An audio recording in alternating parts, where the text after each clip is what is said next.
The curse continues for another year. The Colts have not won a Week 1 game since 2013. Put this in perspective. The last time the Colts won a game, for all my gamers out there, was when GTA 5 was released and Drake dropped Nothing Was the Same. That's how long it's been, and I felt like we was going to win that game. I was at that game yesterday. I was in Indianapolis, and I just felt like, it was our time. Like, it was our game. Like, the atmosphere was electrifying. We was so loud that we was able to get the Texans false start multiple times. The crowd was electrifying. Like, the atmosphere was just so great. They played Mo Bamba 18 billion times. Pat McAfee was there. Tyrese Halliburton was there. Dwight Freeney's Hall of Fame was there to get his ring. It was just so great. Oh my God, I just loved it. It was so great. I had such a great time. And also, they gave us these free shirts for going to the game as well too. Like, shout out to the Colts. Like, I had such a great time yesterday, and I felt like that was our game. But some reason we could not stop the Texans on third down, especially third and long. Multiple times we could not get off the field, and the Texans were able to run down our throats. Pause. What did he say? So many times we could not stop Joe Mixon, and Joe Mixon was the MVP of that game yesterday, and he outplayed Jonathan Taylor. We didn't give Jonathan Taylor that much of the ball yesterday, but still, it was just so nerve-wracking. They just losing by 2 points. It was just just need to win a week one game. We just need to win at least one, so we could just get over the monkey off our back and just move on with our lives. But the week 1 curse lasts for another year, guys, and it's just so frustrating. But talking about third downs, the Texans were 7 for 14 while we were 5 for 10, and we could not sustain drive yesterday. Yes, we had multiple big plays throughout the game, but we could not sustain drives. So many 3-and-outs so many times. It was just so frustrating, and our defense was out there for over 40 minutes. Time possession, Texans 40 minutes. Us, 20 minutes. Our defense was getting crushed out there. We couldn't stop the run. It was just so horrible yesterday. And total plays, Texans 76. Us, 43. But our D-line was able to get to C.J. Stroud 4 times, which, last year in the end of the game to get in the playoffs, we barely touched him, and our D-line was able to get him at him multiple times as well too. And turnover battle, we threw an interception. Kyler Granson fell to the floor, but it is what it is. But first downs, 26 Texans, us 14. Like I said before, we could not sustain drives yesterday. It was just frustrating at times. We couldn't help our defense out at all. Like I said before, we had big plays in this game, but our defense was out there for 40 minutes, and they were just, I know they had to be drained yesterday. C.J. Stroud was 24 for 32, 234 yards, 2 touchdowns, and we almost had an interception, but I think Juju Brents could keep his feet in, and Jalen Jones had a illegal contact or something like that, and it drew it back. I'm like, God damn it, man. Like, we was able to frustrate C.J. Stroud yesterday, but key penalties, screwed us over as well, too. And I talk about Joe Mixon, the MVP of yesterday's game. 30 carries, 159 yards, and a touchdown. My God, we could not stop him yesterday. It was just sickening. And with a C.J. Stroud and a Joe Mixon backfield, they're going to be deadly. Cannot believe the Bengals let him go yesterday because he looked amazing. Nico Collins, oh my God, man. The Colt killer last year and for the final game of the season was a Colt killer today. On the final drive, 3rd and 11. We could have stopped them. We could have gave AR one more chance to either possibly win the game for us. 3rd and 11, he catches the ball. One knee hits the ground. I'm like, fuck, man. Fuck. But like I said before, when the knee hits the ground, I believe he counts as 2 feet in. But when he caught that, and then it was like, oh, man. It just sucked the atmosphere out of the stadium. Because who would have known what would have happened if AR would have got the ball one more time. And, yeah. Stephon Diggs had 2 touchdowns yesterday for his debut. Definitely good out there as well, too. But I'm not talking about the Texans. Let's talk about our beloved Colts. AR, I know the stats was not pretty. 9 for 19. But my man had a 60-yard bomb while falling down. Oh, my God. I believe it was the 3rd longest pass in the past, 10-plus years.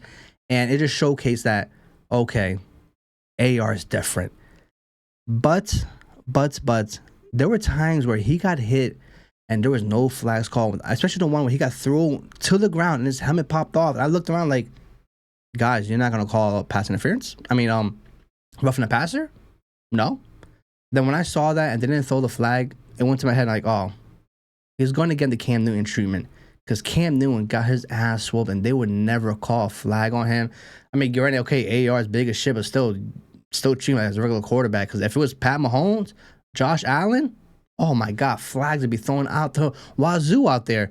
And when I saw that, I'm like, okay, this is what we're gonna do. He's gonna get the Cam Newton treatment, and it's just sickening right there. But 9 for 19, 202 yards, 2 touchdowns, 1 interception, 1 rushing in. That 1 rushing touchdown, 4th and 3rd. That was a man possessed. He put the team on his back, and he was like, I'm going to get the touchdown. We'll drop the lead down to 2 points. Like as I said before, if they would have got the ball one more time, I think AR could have did something special out there. And also, he had another 40-yard bomb to Alec Pierce. Alec Pierce had a career day, but we'll talk about him in a moment. And don't forget, another bomb to Doolin, who was out last year with a torn ACL. Grabbed that ball from the air and ran it 50 yards. That was so amazing. And this team is so explosive at any given moment. Team should be petrified. Mind you, AR did not have a good game statistically when it comes to throwing the ball, but any given moment, a big play can happen. And talk about the rushing. Anthony Richardson did lead us today with rushing yards, 6 carry, 56 yards, averaging 9.3 yards carry, touchdown. And Jonathan Taylor, we did not give him the ball as much. He is the T.Y. Hilton of, against the Texans, where he always demolished the Texans, averaging over 130 yards, 16 carries, 48 rushing yards, and just 1 touchdown. Jonathan Taylor, man, I wanted that big day because T.Y. Hilton came to the game with the mask on. I'm like, okay, JT's going to have a monster game. For some reason, because sustained drives and, the run game was just not there today, and Shea Steichen could have called more rushing plays, but it is what it is. And talk about the receivers. Alec Pierce had a career day, 3 receptions, 125 yards. And this right here, this is why he was brought in, for those 50-50 balls. And Ayers said in the press conference, I believe my guy. I'm going to throw it up to him. I know he's going to come down with it. And this is why the coach drafted him 3 years ago for those 50-50 balls. Gardner Mitchell couldn't really... When Gardner Mitchell did throw it last year to him deep, he came down with it. For some reason, Gardner Mitchell couldn't throw the ball down the field to him. And AR was like, F it. First game, I'm throwing bombs to him. Doolin, he snagged that pass and ran 54 yards. That was amazing to see out there. Pittman had okay day, 4 receptions, 31 yards. AD Mitchell, my man could have had one of the best starting games ever. But AR missed some 3 wide open shots where they could have 3 touchdowns. That's how good AD Mitchell is.